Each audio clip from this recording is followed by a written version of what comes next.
Happy New Year, guys. This is the first vinyl happy hour we're doing for 2019. Obviously, we took a little Christmas break, so we've got lots of cool things to talk about. It was Christmas, of course, so I got myself some new records, got a new drink, all kinds of good things, but we want to make this year bigger and better than ever for our vinyl happy hour episodes. So what I'm asking you to do is, if you're on Facebook, I want you to share a record or share whatever drink you're having with us during vinyl happy hour. On Instagram, you can do that, put it in your story and tag us, let us know what you're drinking.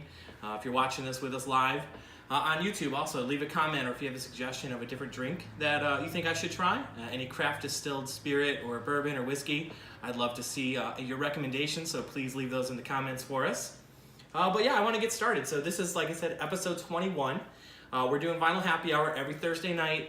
A lot of new releases come out every Friday, plus we're getting used records into Culture Shock all the time. So we want to feature some different things and especially focus on the packaging and the quality pressings that are coming out.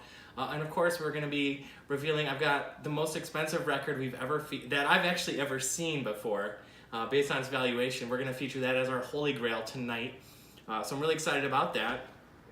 What else was I saying? Oh yeah, but anyway, so I see a lot of people, there's a lot of talk about the top albums of 2018 or most anticipated of 2019. And sure, I've got a lot of those I could share too and talk about. I'm really excited about a lot of upcoming releases. But I'm going to feature some releases that are first time on vinyl that might be from older artists or just have something really cool or limited about them. Like I said, we had a big Christmas party. I did a few bottles of bourbon are gone now, so we're starting with some new ones too. I got a really great gift from my sister and brother-in-law. This is the Sexton single malt Irish whiskey. Usually I don't really drink much Irish whiskeys. I usually go with bourbon. But it's a really great looking bottle. It's wrapped up and it's like a strange shape. It's like this hexagon or whatever. So I wasn't even sure that they got me a gift that was drinkable. So I was pretty excited to try it out. This is a single malt one, so it's all barley.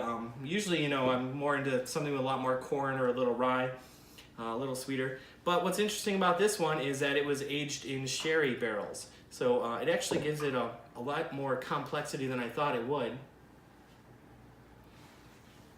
Real smooth, not a really huge alcohol scent to it, but it does definitely come through. Even though it's all barley, I'm surprised at how sweet it is and how good it tastes and how smooth it goes down. I guess that aged in sherry barrel is cool. I think it's about a 4-year aged one. It's funny because it's spelled EY. Most Irish whiskeys are just spelled with a Y, so this must have been aimed at the American market. That's how we spell it. So yeah, especially for the price, I see that's a really great drink. One I could just drink neat all day. My first record that I want to feature, like I said, it's not a new release, not a new artist or anything like that. It's dating me a little bit back to my high school years. This is a 90s album, but I'm also a sucker for anything that comes with a little sticker or something like that. I keep every little sticker and detail. And this one is first time ever on vinyl for Stabbing Westward. Darkest Days. This was a 98 release, and it's never been on vinyl ever before. I remember having it, listening to it. Of course, I think they had a song on the Crow soundtrack. I'm sure we remember that. Keep dating myself there with everything. But I had it on burned CDs or CDs somewhere. I love the album, but I've never been able to see it like this. And I love this big old triple gatefold that they released. The artwork's really great. It's also limited to, on the sticker, first time on vinyl, not only that, but they only made 700 copies of it. And it's on kind of a green and smoke black haze, they call it. Color vinyl. I was just playing it a little earlier. Sounds great, the subtleties of it. If you've never heard the band, vocalist has really great vocals. A lot of comparison to some Nine Inch Nails maybe, but they fall in this grungy kind of nu metal industrial sound. It's a double LP, and it's even got printed insert. This is cool. This is a photo I had never seen of the band hanging out by this really cool station wagon. So I love when they have all the little extras, the colored vinyl, the gatefolds, and the printed inserts. I have another one. This is another one, probably 90s. Meshuggah, never seen it on vinyl before. They are reissuing some of their stuff. A lot of these 90s and 2000s bands, so hard to find on vinyl, or sometimes never pressed. This is also a gatefold. Great job on packaging. Super limited, as the sticker I will read for you. You can't see it. Meshuggah Chaosphere. It also has new artwork, so it's not even like the original vinyl or CD pressing. On gray vinyl, they only made 300 copies. So limited. So let's show off the vinyl. Kind of makes sense. These guys are very technical thrash metal, hard to explain, very just heavy, very brutal, crushing. My big amp, when I have hooked up my big speakers, is down temporarily. So I was using my little amp with these little bookshelf speakers. Still sounded great. I can't wait to hear it with some really big speakers though and just turn it up. This is an older band, but a new release from Smashing Pumpkins.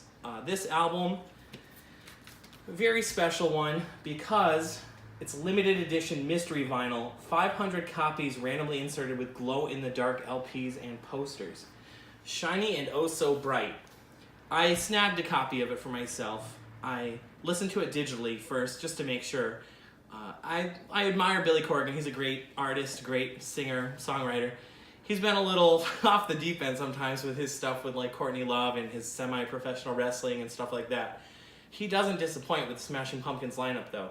This album's really great. It's a little somber, a little serious. There's even some piano. It's a great album. So I'm really excited to open mine up to see. It's one of those things where I know so many people might be tempted to keep it sealed because there's only 500 copies. That's a very limited amount that are glow in the dark. What might the value of that be one day? And how many of these are going to stay sealed just in case somebody wants to see if it's one of those glow in the dark ones? I have a feeling it's probably not, but hey, you never know. Oh, cool. Let's check out the gatefold. Oh, nice. Guess what? Black vinyl, that's okay. It's a really great album. Not one of the glow-in-the-dark ones, but, you know, it's like scratching a lottery ticket here. Oh, but they did include a really nice full-size booklet of everything with all the artwork and the lyrics. A very short album, but a sweet album. I still love the Smashing Pumpkins, no matter how off the deep end Billy Corgan gets. Every piece of music they put out is great. So that's cool. I wonder how many people would be tempted to buy a second one just to see if it's glow in the dark, but I'm not going to do that. Let's get down to some older stuff. I've got some holy grails here. Obviously, I'm going to keep this sticker from the Smashing Pumpkins record. I got to save that carefully. This is a really oddball one that we got in at Culture Shock. This is the Great White Cane. Another one with really interesting packaging. This is a rare one. I've never seen it. It opens up really strange. I'm not sure if this Great White Cane is any reference to cocaine. It did come out in 1972, and it's a pretty funky album. There's lots of artists on it, too, and there's congas and drums and several guitars and vocals. It's a cool, funky album. It's a rock album, though. I mean, it's maybe a little bit. You can compare it to Santana. It's on a really weird label, Lion Records. I don't think I've ever seen another artist on that label. But it struck me. I was like, I thought I recognized this guy, this singer. And I was like, what's up with this? And it's like, Rick James. I was like, what? Musicians, lead vocals, congas, Rick James. I was like, is that the Rick James? And sure enough, it is. That's Super Freak himself, Rick James. This is a band he was in well before he went solo. I think they're a Michigan band, actually. This is before he was on Motown and stuff. Rick James had a kind of a strange history himself. He dodged Vietnam and went to Canada for a while. He was even in a short-lived band with Neil Young. Somehow he got back to the States and played on this band. It's the only release they've ever had. It's never even been put to CD or reissued on vinyl. So it's a pretty rare album, but it's a good listen. But yeah, I just thought it was a crazy-looking album cover and just another one of those great kind of psychedelic funk rock and roll rarities. So that would usually be a holy grail. But this is my holy grail. No, it's not. I'm joking. This is Lauren's record. It's funny. You can tell a difference in a few years of age when I'm getting geeked about some of the 90s releases like Stabbing Westward and Smashing Pumpkins. And this came out. Britney Spears picture disc. I just had to show that off for Lauren. I like other records too. Oh, I'm joking. I know you do. Hey, I like things besides the 90s grunge also. I mean, I get into a lot of hip-hop, funk, metal, lots of things. But I just had to show that off. So here's my real holy grail. This is Big Brother and the holding company, Cheap Thrills. But it's got a very deep story behind it. You probably know a lot of songs off of this album. I'm sure you know this lady right there. That's Janis Joplin. But the lady whose album collection this came from met Janis Joplin in 1969. She was visiting her mother in Florida, went to this concert, met this lady, had her sign her album cover. She used a marker. It just says, Love Janis with some hearts on it. And recently she got her record collection back when her mother had moved out or whatever and found out that her mother still had this album. Even cooler, she has photos from the concert when she saw Big Brother and the Holding Company. And it comes with all kinds of certification and stuff like that. She went to an auction memorabilia company and had it totally certified. It comes with limited, edition certificate of authenticity. The valuation on it is $2,200. $2,200. There's more cool stories about the show because not only is the valuation like that, but this happened to be while that the band was opening for B.B. King. And this November of '69, just a few months before Janis Joplin died, she was also arrested at the concert for obscenities. Florida was very kind of super strict about concerts and stuff. Obviously, Jim Morris and a lot of other artists got arrested there. So just a really cool story to go with the album. Who they were playing with, that she got arrested, and that it was so close to her death also. She really didn't have a lot of signed albums probably because she was only really a big thing for a couple of years while she was touring.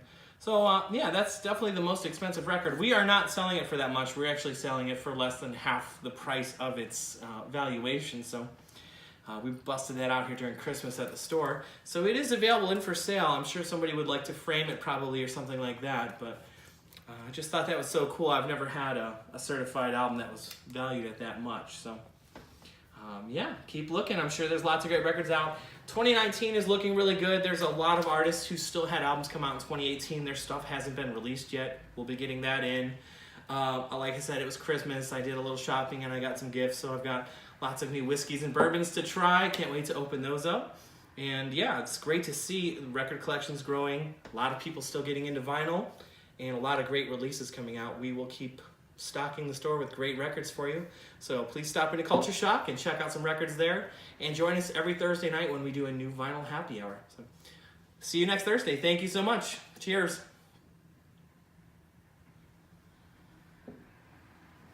Did you drink yours yet?